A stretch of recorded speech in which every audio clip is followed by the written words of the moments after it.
비싼 월세, 비싼 샴페인, 즉흥 여행부터 특급 호텔까지 올해 정말 많은 소비 경험을 했어요. 그리고 몇 년 전에는 분명 후회 없는 소비였는데 후회하는 소비로 바뀐 것도 있고요. 많은 분들이 사치라고 하던데 막상 경험해보니까 하나도 안 아까웠던 품목도 있습니다. 명품 이런 거 아니고 이번에 뻔하지 않은 스토리 많아요. 후회하는 소비에 쓴 돈은 정말 아깝거든요. 여러분들은 후회 안 하셨으면 하는 마음에서 항목별로 솔직하게 제 생각을 말해볼게요. 첫 번째는 사람 만나는 데 쓴 돈과 시간입니다. 이런 사람들을 만나다 보니까 아깝지 않다 이런 생각을 처음 하게 됐어요. 저는 처음에 한 1억, 2억 정도 모을 때까지는 주변에 지인을 크게 두지 않고 살았었는데요. 이런 말 들으면 뿅글님 MBTI I인가 할 수 있는데 저는 E고요. 그리고 사람 만나는 거를 원래 좋아해요. 그런데 돈 모을 때는 잡아둔 생활비가 워낙 적은데 사람 만나면 실없는 얘기하니까 시간도 버리고 돈도 제가 막 100%는 원하지 않는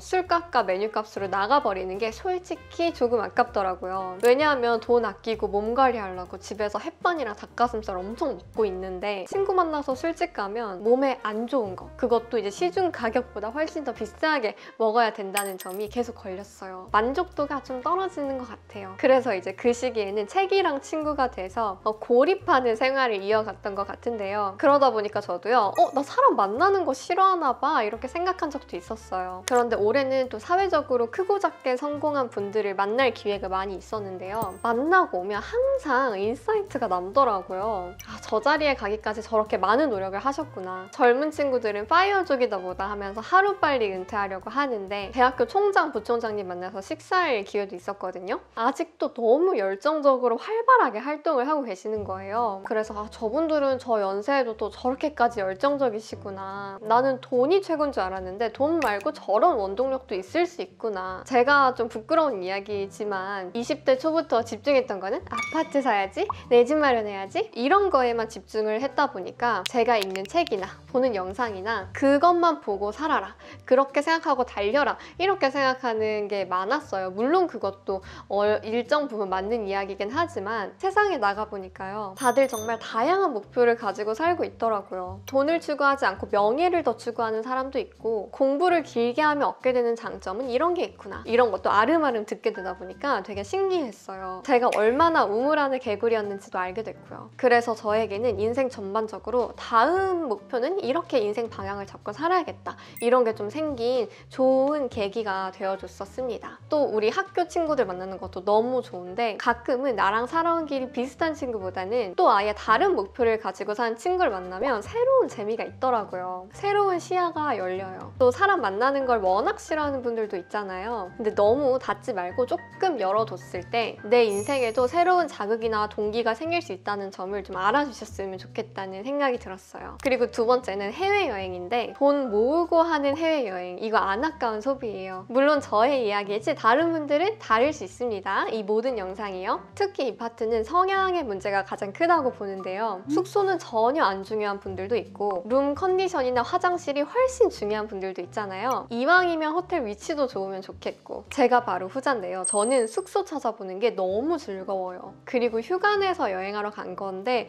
좀 인테리어 칙칙하고 이러면 기분이가 안 좋더라고요. 다행히 돈을 모을 때는 회사 복지 포인트가 있어서 그걸로 좀 잘 다녔고 퇴사했을 때는 코로나 시즌이라서 또 강제로 해외여행을 못했죠. 그러다가 이제 코로나도 좀 완화가 되고 제가 태국 여행을 가게 됐는데요. 그때가 막 2억을 모아가고 있는 단계였어요. 그래서 제가 그때 제 눈에 맞는 100%로 맞는 호텔을 다니면 분명히 돈을 더 늦게 모았을 것 같긴 해요. 그런 계산이 저도 되니까 거길 갔다가 오면은 이제 마음이 너무 불안할 것 같더라고요. 그래서 이제 그때는 한 60% 정도 마음에 드는 호텔을 다녔는데요. 그러니까 그게 계속 아른거려요. 계속 그립고. 그래서 저 또 가잖아요. 제가 또 내년에 스페인 여행을 계획하고 있어서 한번 싹 훑어봤어요. 와 근데 진짜 비싸더라고요. 이런 취향을 갖고 있는 제가 사회 극초년생일 때 여행을 갔더라면 어딘가 많이 아쉬운 여행, 특히 유럽 여행은 더 그렇게 다녀왔을 것 같다는 생각이 들더라고요. 돈을 좀 어느 정도 모으고 가는 여행이 여행의 질도 올려주고요.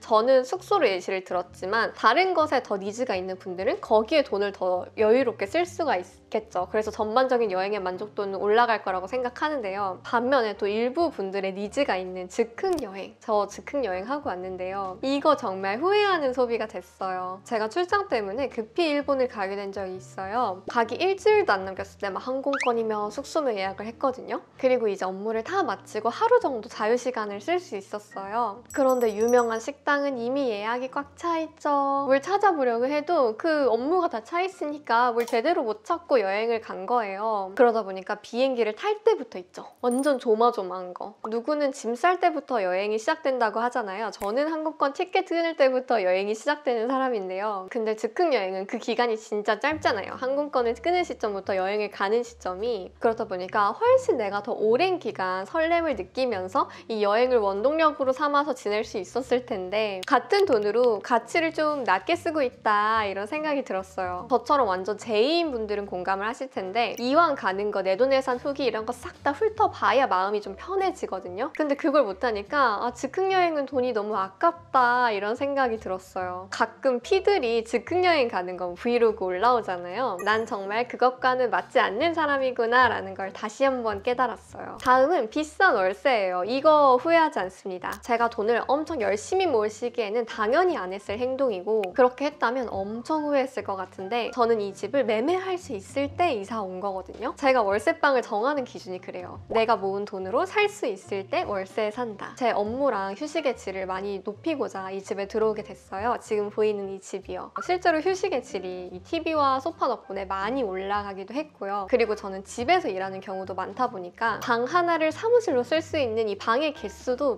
만족스러웠어요. 그래서 내 집 마련하기 전에 1년 정도는 감당할 수 있는 선의 아파트까지는 살아보는 거 전 찬성이고요. 저는 오히려 이 집 때문에 더 열심히 살 수 있었던 케이스예요. 저축을 좀 열심히 해야겠다라고 생각한 계기가 되기도 했고 그냥 완전 대만족하고 있어요. 하지만 국내 호캉스는 후회합니다. 물론 제 생돈을 주고 가지 않은 경우가 더 많았지만 연애 1, 2회 정도는 꼭 갔었어요. 호텔 가면은 막 뷰도 좋고 사람들도 다 격식 있고 하잖아요. 나도 열심히 살아야겠다 이런 생각이 들어서 동기부여가 막 됐었는데 이제 호캉스를 가면요. 기본적으로 제가 살고 있는 집보다 불편해요. 방의 개수도 더 적죠. 왜냐면 기본적인 디럭스룸 이런 데 다녔으니까요. 게다가 살 집이 있는데 근처에 있는 버스로 한 30분 거리 있는 호텔에 간다고 생각을 하니까 돈이 너무 아까워지는 거예요. 제가 뭐 지금 있는 집은 그래도 서울의 웬만한 특급 호텔들이랑 되게 가까운 거리인데 예전에 살았던 집은 서울에서도 완전 끝이어가지고 서울 여행하는 느낌으로 갔다면 지금은 이제 완전 그 명분조차도 없는 거죠. 근데 해외 호캉스는 또 괜찮은 게 일단 해외에 내가 살 집이 없죠. 그리고 거기는 투숙객 자체 프로그램도 있고 또 호텔 레스토랑 가격대도 한국보다 훨씬 괜찮잖아요. 그래서 진정한 호캉스가 되는데요. 한국은 방이랑 호텔에 있는 레스토랑까지 이용을 하려면 1박에 진짜 100만 원에서 뭐 200만 원 가까이는 우습게 깨지는 것 같아요, 요즘. 그래서 정말 손이 안 가는 것 같고요. 요즘 생각하는 것도 호텔에 꽂힌 다이닝이라고 생각하는데요. 차라리 내가 돈을 모아서 호텔 다이닝을 가면 갔지 국내 호캉스 소비는 진짜 요새 안 하고 있어요. 물론 가면 갈 순 있습니다. 하지만 제가 100%의 만족을 못 느끼는 소비를 하지 않으려고 하는 이유가요.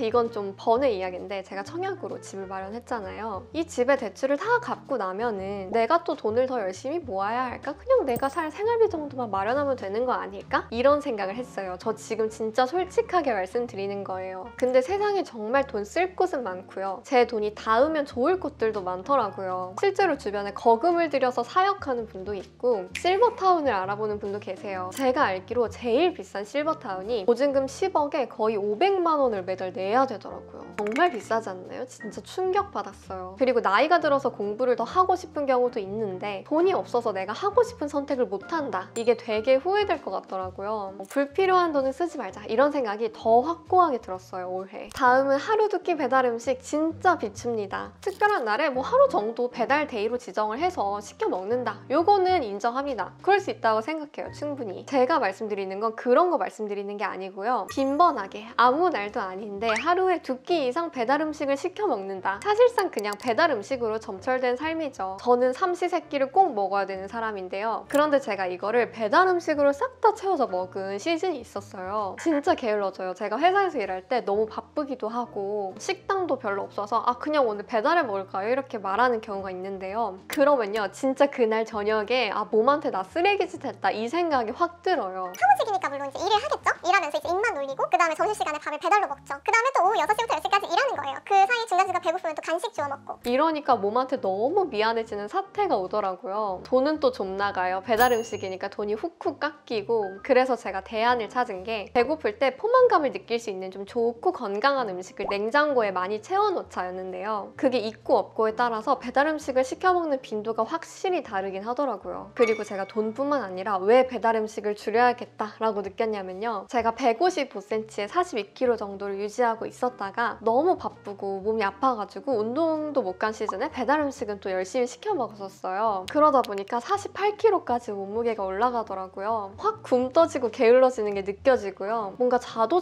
피곤한 느낌이 들고요. 멀쩡했던 피부가 막 간지럽거나 뭐가 올라오는 경우가 생기더라고요. 충격을 먹고 한 44에서 45kg 정도로 감량을 하고 있는데 확실히 그런 것들이 싹 사라졌어요. 대박이죠. 그래서 제가 사실 지금 딱 특징이 있는 대표적인 것만 말씀을 드렸는데 후회하는 소비라고 하면은 명품도 있을 테고 부어라 마셔라 먹는 술도 있을 거예요. 그런데 저는 이미 그런 걸 안 하고 있기 때문에 없고요. 후회할 짓을 애초에 하지 않는 편인데 그렇다 보니까 좀 만족하는 소비가 더 많은 편이에요. 올해 제가 했던 소비 중에 정말 만족하는 소비가 일단 로봇 청소기. 정말 거금이었는데요. 체력과 시간을 조금 더 생산성 있는 곳에 쓸 수 있다는 점에서 너무 좋았고요. 그리고 제가 와인책 읽고 와인에 대해서 알아가는 걸 되게 좋아해요. 그래서 휴식하는 날 마시기 위한 샴페인 사는 돈 이런 것도 진짜 안 아까웠습니다. 그래서 제가 오늘 영상으로 말씀드리고 싶었던 거는 세상 사람들이 이런 소비하면 후회해요, 이런 소비하면 안 아까워요 이렇게 말하는 게 나에게는 또 적용되지 않을 수 있다는 거고요. 또 성장 시기에 따라서 정말 후회하는 소비가 안 아까운 소비로 바뀔 수도 있다는 점, 이런 것들을 제 경험담을 통해서 전해드리고 싶었어요. 연말을 맞이해서 또 이렇게 좀 가벼운 토크 영상 준비해봤고요. 가볍지만 생각할 거리를 던져주는 영상이 되길 바랄게요. 이번 영상 여기에서 마무리해볼 거고요. 저는 앞으로도 또 좋은 인사이트 담긴 영상 많이 가져오는 뿅그리가 되도록 할게요. 우린 다음에 또 만나요. 안녕!